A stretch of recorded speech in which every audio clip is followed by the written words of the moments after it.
লীলা করতেই এসেছে পৃথিবীতে, তো লীলা তো করবেই। লীলা সেকালেও করেছে, একালেও করছে। ঠাকুরের তো আর লীলার শেষ নেই।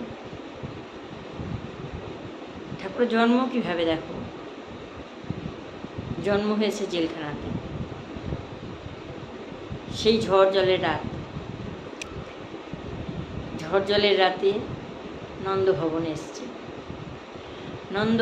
নন্দভবনে আসার পর থেকে আনন্দ আনন্দ আর আনন্দ, আর ঠাকুরের লীলাও শুরু। নন্দভবনে আসার পর প্রতিদিন কিছু না কিছু আনন্দ, উৎসব, লোকজন, খাওয়া দাওয়া। কি আজকে নন্দলালের লালাভয়, মানে নন্দরাজের আজকে লালা হয়েছে, তো আনন্দ উৎসব, লোকজন, খাওয়া দাওয়া।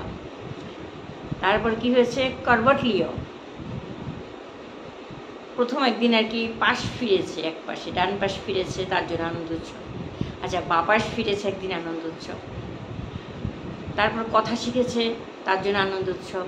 কী কথা শিখেছে প্রথম ঠাকুর? গাইয়া, তারপর মাইয়া,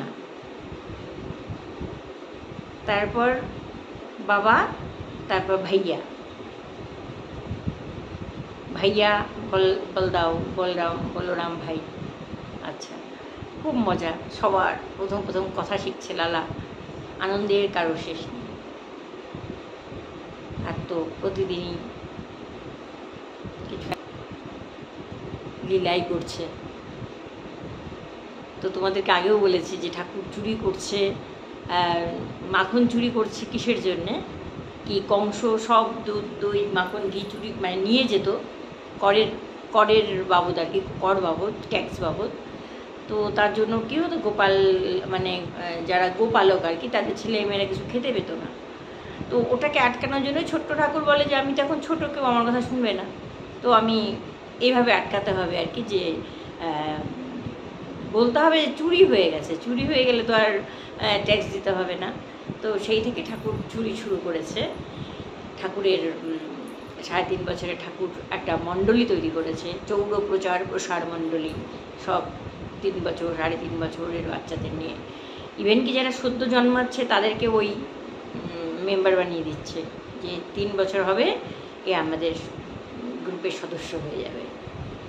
তো এরকমই চুরির লীলা চলছে, আর গোপীরাও খুব খুশি হচ্ছে, প্রতিদিনই কিছু না কিছু লীলা করছে ঠাকুর। এরকমই আরেকদিন এক গোপীর ঘরে গেছে চুরি করতে, সব তনসুখা, মনসুখা, মধুমঙ্গল সব মিলে, ঠাকুরের আরও বন্ধুরা মিলে সবাই মিলে গেছে। তো ওরকমই 4 জন 3 জন, সব তো ওরকম হাড়ির মধ্যে ছিকা করে উপরে ঝুলিয়ে রাখে গোপীরা, উপরে মাখন, দুধ, ঘি ঝুলিয়ে রাখে। তো ওরকমই 4 জন 3 জন, তার ওপর 2 জন, তার ওপর ঠাকুর ঝুলছে। ঝুলে সুন্দর গন্ধ পাচ্ছিল আসলে ওই গোপীর বাড়িতে, মানে ওদের নাকও আবার স্পেশাল না, কার বাড়িতে কী ভালো হচ্ছে দুধ, ঘি, মাখন আগে থেকে ওরা টের পেয়ে যায়। তো ওই গোপীর ঘরে সেদিন আঘোটা দুধ বলে আর কি, আঘোটা দুধ বানিয়েছিল।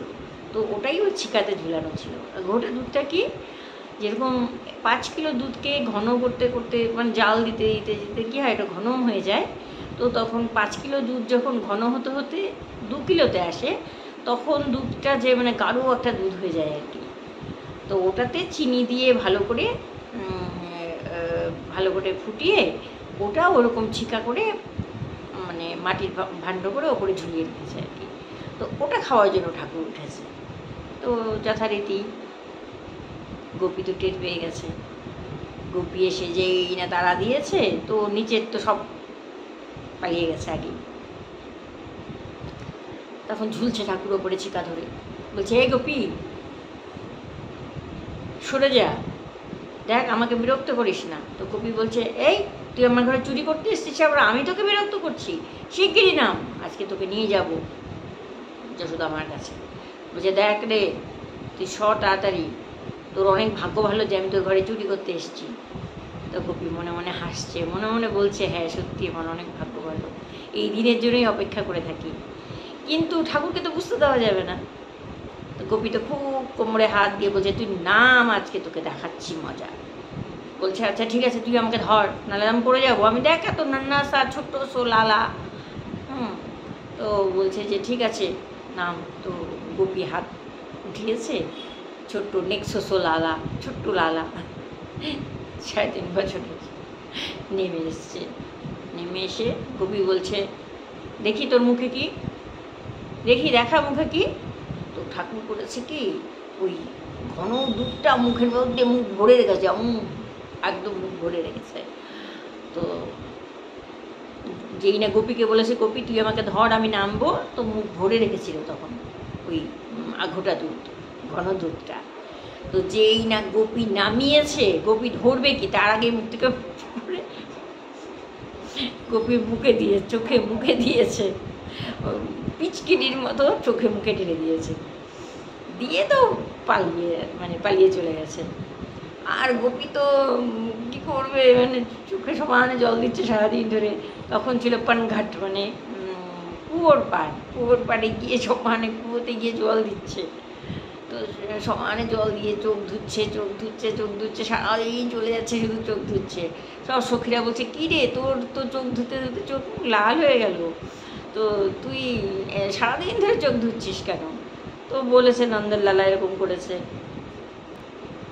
নন্দের লালা আমার চোখে মুখে যে ঘোটা দুধ দিয়েছে না, তো আমি যত চোখ মুখ ধুচ্ছি, দুধের ঘোলাটে ভাব তো চলে গেছে, কিন্তু নন্দের লালার ছবিটা যে আমার চোখে বসে আছে, এই ছবিটা কিছুতেই যাচ্ছে না। আমি যেদিকেই তাকাচ্ছি, সেই মুখ থেকে যে ঘোটা দুধ আমার মুখে দিয়েছে, ওই দৃশ্য আমার চোখের মধ্যে বসে আছে। তো ওই জন্য আমি চোখ ধুচ্ছি, আমি কিছুতেই ওটা ভুলতে পারছি না, নন্দলাল আমার চোখে বসে আছে। তো ওটা একটা সুখ আর কি, মানে গোপিনীদের ওটাও একটা সুখ। গোপিনীরা অ্যাকচুয়ালি যখন নাকি রামজি বনে ছিলেন 14 বছর, তখন যে বড় বড় সাধু সন্তরা ছিলেন ওখানে, মুনি ঋষিরা, তো সবাই তো রামজির দেখা পাননি। তখন নাকি রামজি বলেছিলেন যে আমি যখন কৃষ্ণ হয়ে জন্ম নেব, তখন তোমরা গোপী হয়ে জন্মাবে।